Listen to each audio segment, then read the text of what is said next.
नमस्कार, मैं साक्षी और आपने देखना शुरू कर दिया है द प्रिंट लाइन्स। आइए एक नजर डालते हैं अब तक की 5 बड़ी खबरों पे।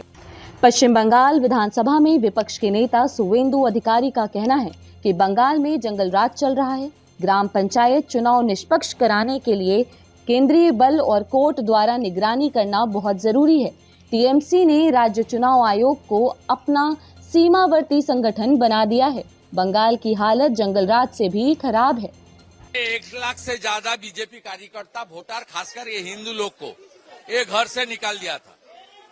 56 आदमी का मौत हुआ था, उसमें बीजेपी का 2021 का असेंबली का प्रत्याशी मानव शाह भी उसका अंदर था। किस तरीके से वायलेंस हुआ आपने देखा।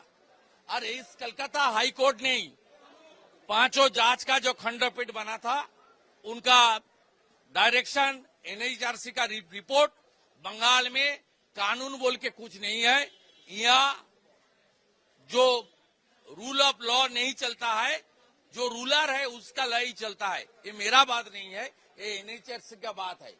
बंगाल में पिछले 2.5 साल में, पिछले 2 साल से भी ज्यादा 100 से ज्यादा सीबीआई एफआईआर हुआ, 10 से ज्यादा एनआईए एफआईआर हुआ।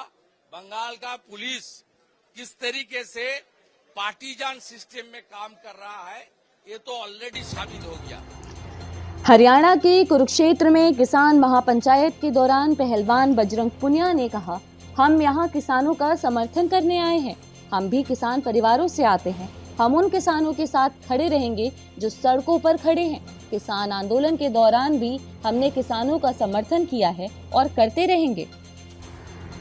हम अपना समर्थन देने के लिए आए हैं और हम भी किसान परिवार से, हम भी जो किसान हमारे भाई खड़े हैं रोड पे, हम उनके साथ खड़े हैं। क्या आगे भी आप सपोर्ट करेंगे रेस्टलेस इस किसान पंचायत को? देखिए, पहले भी जब किसान प्रोटेस्ट चल रहा था तब भी हम साथ खड़े थे। आगे जो भी आंदोलन होगा उसमें पार्टिसिपेट करेंगे। केंद्रीय मंत्री अनुराग ठाकुर ने कांग्रेस पर निशाना साधते हुए कहा कि हिमाचल प्रदेश में आज से 6 महीने पहले कांग्रेस ने कहा था कि 2 रुपए किलो गोबर, 100 रुपए किलो दूध खरीदेंगे, 300 यूनिट बिजली मुफ्त देंगे और 1500 रुपए बहनों के खाते में आ जाएंगे। क्या इनमें से कुछ हुआ है? आज से 6 महीने पहले कांग्रेस ने कहा था, आपसे 2 रुपए किलो गोबर खरीदेंगे, 100 रुपए किलो दूध खरीदेंगे, 300 यूनिट बिजली मुफ्त में देंगे, 1500 रुपए बहनों के खाते में आ जाएगा। मेरी बहनों के 1500 रुपए खाते में आ गया? वो आया कि नहीं आया? क्या 2 रुपए किलो गोबर खरीदा? क्या 100 रुपए किलो दूध खरीदा? क्या आपके बिजली के बिल माफ हो गए? अरे जब कांग्रेस आए तो गोबर बचा के रखो, फिर आपको पता है क्या करना है। आईएमडी के वैज्ञानिक डॉक्टर आनंद कुमार दास कहते हैं कि चक्रवात बिपरजॉय अगले 12 घंटों में बेहद गंभीर चक्रवाती तूफान बन जाएगा। 14 जून तक ये उत्तर की ओर और फिर सौराष्ट्र कक्ष तट की ओर बढ़ेगा, जिसे ये 15 जून को दोपहर तक पार कर जाएगा। Cyclonic storm Biparjoy is now lying over the central Arabian Sea and adjoining northeast Arabian Sea, and it will be the extremely severe cyclonic storm and another 12 hours. Then it will become a very severe cyclonic storm, and it will gradually move northward until 14th morning. It will be moving north. Then it will change its direction and it will direct towards our Saurashtra and Kutch coast.